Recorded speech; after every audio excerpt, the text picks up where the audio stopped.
दोस्तों, welcome back to my channel. तो ये video BA honours political science students के लिए होने वाला है जिन्होंने इग्नू से बीए पॉलिटिकल साइंस में एडमिशन लिया है और दिसंबर एग्जामिनेशन सेशन में उनके एग्ज़ाम होने वाले हैं। जिस भी बच्चे के पास BPSC 101 अंडरस्टैंडिंग पॉलिटिकल थ्योरी है, उन बच्चों के लिए ये इंपॉर्टेंट क्वेश्चंस विथ आंसर्स होने वाले हैं जो कि एग्ज़ाम्स के पर्सपेक्टिव से वेरी मोस्ट इंपॉर्टेंट है। This questions are based on previous year questions paper and most repeated questions. Okay, so let's start. First question is that राजनीतिक सहभागिता को प्रभावित करने वाले कारक कौन से हैं, उनको सूचीबद्ध करना है और उन कारकों के बारे में जो है हमें वर्णन करना है।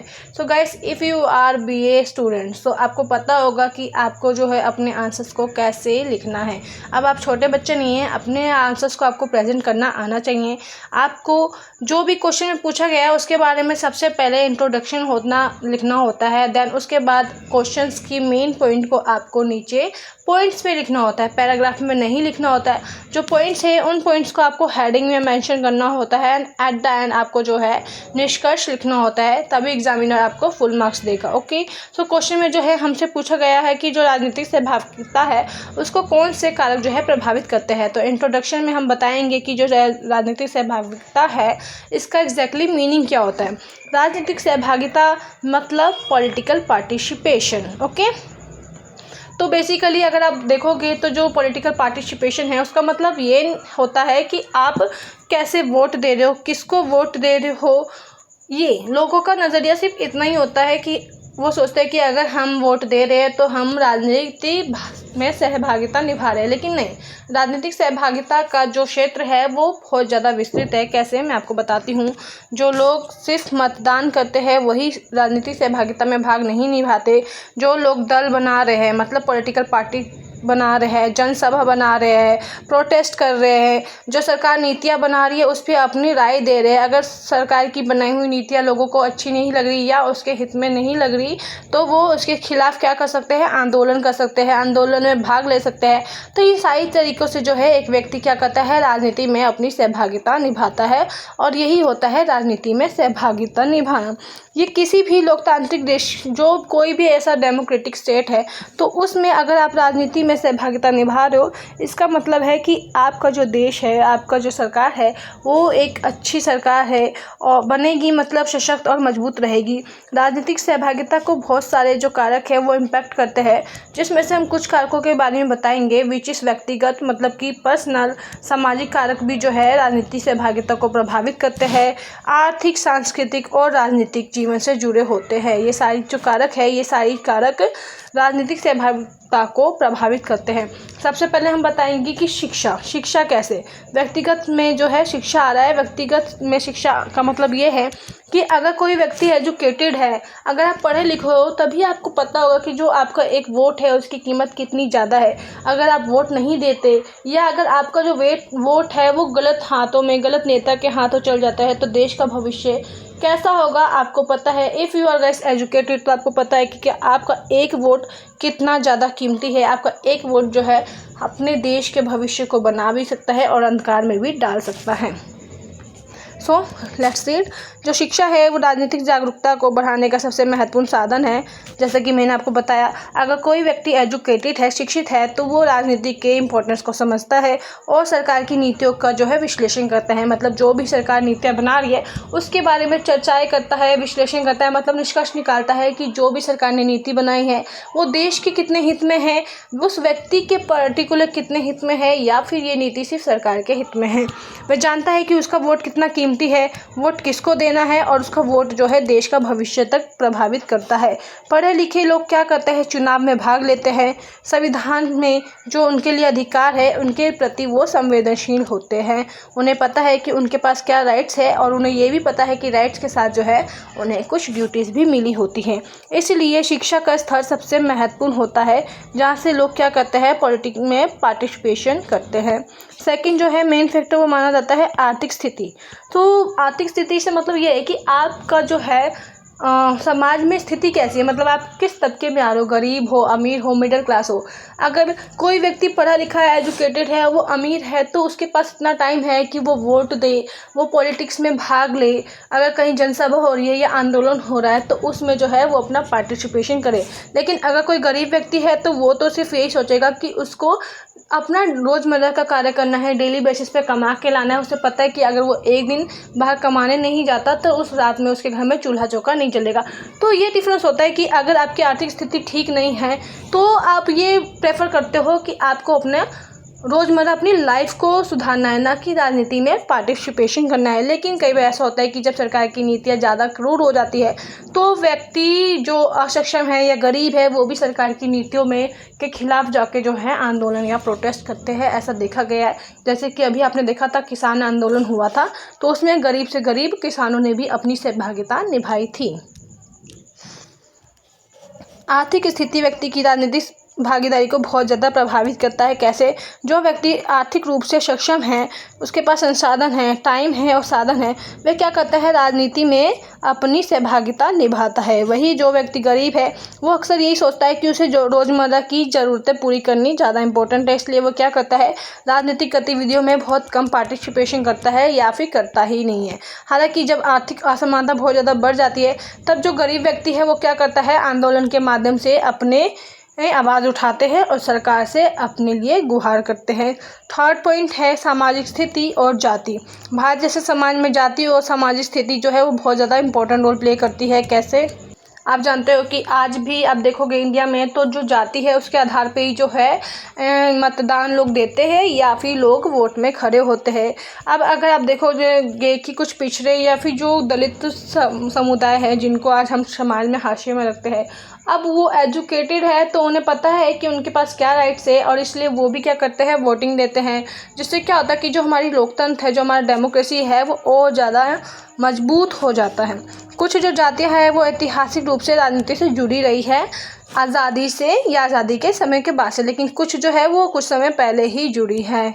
अब आप देखोगे कि कुछ पिछड़े या जो दलित वर्ग के लोग हैं वो भी अब राजनीति में क्या करते हैं, सक्रिय रूप से भागीदार रहते हैं, मतलब कि एक्टिव रहते हैं, क्योंकि इससे उन्हें पता है कि अगर वो राजनीति से बाहर है तो उनकी पर्टिकुलर जो जाति है उसके लिए, उनकी जाति के लिए कुछ खतरा हो सकता है। इसलिए सामाजिक स्थिति के इससे क्या होता है, अगर व्यक्ति एजुकेटेड है, वो सरकार के कार्यों में अपना हस्तक्षेप कर रहा है तो इससे उस व्यक्ति का क्या होता है, आत्मविश्वास बढ़ता है। साथ में क्या होता है कि वो अवसरों को भी प्रभावित करती है। लिंग तो बहुत इंपॉर्टेंट फैक्टर है। कैसे? आप देखोगे कि पहले के ज़माने में जो है ना, महिलाएं को क्या वोट करने का राइट नहीं था। हालांकि अब सिचुएशन बदल चुकी है, अब लोग एजुकेटेड है और लोगों को पता है कि डेमोक्रेसी में महिला और पुरुष की बराबर की भागीदारी ही एक लोकतंत्र को मजबूत और सशक्त कर सकती है। इसलिए आप देखोगे कि पहले के मुकाबले अब राजनीति में महिलाओं का भी बहुत ज़्यादा रोल बढ़ गया है, उन्हें अवसर भी मिलते हैं। महिलाओं की सहभागिता को बढ़ाने के लिए सरकार ने बहुत सारे कदम उठाए हैं, जैसे कि महिलाओं के लिए आरक्षण किए गए हैं 33% किसमें, पंचायत समिति में। पंचायत गांव में जो पंचायत के इलेक्शन होते हैं उसमें महिलाओं के लिए 33% जो है रिजर्वेशन कर रखा है और कई सारी योजनाएं जो है इस दिशा में चलाई जा रही है। लेकिन आज भी कई पिछड़े क्षेत्रों में आप देखोगे तो जो महिलाएं हैं वो पुरुषों की तुलना में अभी भी पीछे रह गई हैं, क्योंकि पुरुषों का मानना है कि महिलाओं का कार्य सिर्फ घर के चूल्हा चौका तक ही सीमित होना चाहिए। आयु की बात करें तो आयु भी जो है राजनीतिक सहभागिता को इम्पैक्ट करता है। कैसे कि आपको पता है हमारे भारत देश में जो है वयस्क मताधिकार 18 वर्ष मताधिकार है, ठीक है, जिसमें 18 वर्ष से अधिक के व्यक्ति को मत देने का अधिकार है। और 18 वर्ष या इससे ऊपर के व्यक्ति एक युवा पीढ़ी है जिसमें अलग ही जोश रहता है। वो क्या कहती है कि वो चाहते हैं कि जो सरकार है वो ऐसे बने जो कि यंग हो, है ना। लेकिन जो एक्सपीरियंस व्यक्ति है वो यही चाहता है कि एक वृद्ध व्यक्ति राजनीति में आए, क्योंकि यंग व्यक्ति का मानना है कि अगर कोई वृद्ध व्यक्ति है तो उसके पास एक्सपीरियंस ज़्यादा है तो वो ज़्यादा अच्छा काम करेगा पॉलिटिक्स में आके। लेकिन जो युवा पीढ़ी है वो चाहते हैं कि अगर कोई युवा सरकार बनेगी तो वो युवाओं की मांगों का ध्यान रखेगी, उसे पता है कि युवाओं की क्या नीड्स है। इसलिए कभी कभी हम देखते हैं कि जो राजनीतिक उदासीनता है वो बढ़ जाती है, विच इज़ पॉलिटिकल एपैथी देखी जा सकती है, जिससे क्या होता है कि जागरूकता कार्यक्रम से भी दूर किया जाता है। मीडिया और संचार के माध्यम से आपको पता है कि जो मीडिया है वो हमारे लोकतंत्र का चौथा स्तंभ है और मीडिया के थ्रू जो है लगभग देश चल रहा है।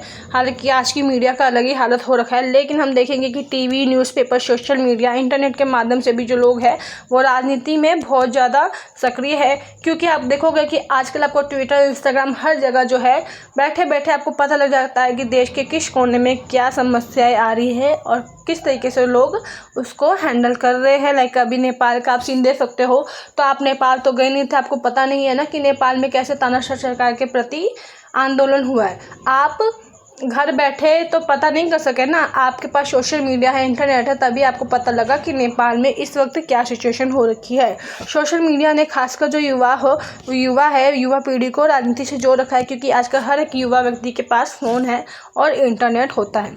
राजनीतिक दल और उसका नेतृत्व भी जो है क्या करता है, एक इम्पॉर्टेंट फैक्टर है, वो जनता को प्रेरित करता है राजनीति में हिस्सा लेने के लिए। यदि दल जनता के प्रति संवेदनशील और सक्रिय है तो लोग उन पर भरोसा करते हैं, भागीदारी निभाते हैं। अच्छे नेता जो है जनता को ये महसूस कराते हैं कि उस व्यक्ति का जो मतदान है वो कितना इम्पोर्टेंट है और वे उनके हित में कार्य जरूर करेंगे। तो वही कुछ भ्रष्ट और कमज़ोर नेतृत्व वाले जो नेता है वो जनता से थोड़ा दूर रहकर ही कार्य करने का प्रयास करते हैं। सांस्कृतिक और धार्मिक मूल्य, समाज के सांस्कृतिक और धार्मिक मूल्य भी जो है राजनीतिक रुझान तय करते हैं। कुछ समाज में राजनीति का सेवा संविधान माध्यम मानते हैं तो कुछ इसे टकराव का क्षेत्र समझते हैं। धार्मिक पहचान भी आप देखोगे, धर्म के आधार पर राजनीति चल रही है, धर्म के आधार पर मतदान दिए जा रहे हैं और वोटिंग मांगी जा रही है। यदि सांस्कृतिक वातावरण लोकतांत्रिक मूल्यों को बढ़ावा देता है तो राजनीतिक सहभागिता भी ऑटोमेटिक बढ़ती है।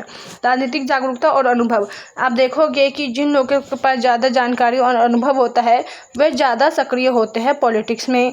जागरूक नागरिक अपने अधिकारों के साथ साथ अपने कर्तव्यों को भी समझते हैं। वे सरकार की नीतियों का समीक्षा करते हैं और गलत नीतियों का क्या करते हैं, विरोध करते हैं आंदोलन के माध्यम से।